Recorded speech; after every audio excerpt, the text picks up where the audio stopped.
This is the Lone Crater YouTube. We hope this video helps. In this video, I will show how to make cocktails with gin at home updated. Start by gathering gin, fresh citrus, sweetener, and a mixing glass. I will demonstrate essential techniques like stirring versus shaking, simple syrup ratios, and how to build balance with botanicals. You will learn quick recipes for a classic gin and tonic, a citrus gimlet, and a stirred martini that you can make confidently at home. Mastering technique changes cocktails dramatically, so practice simple moves until they feel natural. Learn when to stir for silkiness and when to shake for brightness, and how long to chill ingredients.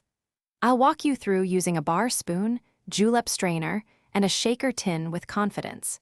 These small skills will lift homemade gin drinks from decent to delightful without needing fancy equipment.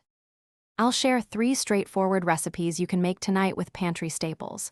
Follow precise measurements, then adjust to your taste by tweaking sweetness or citrus by small amounts.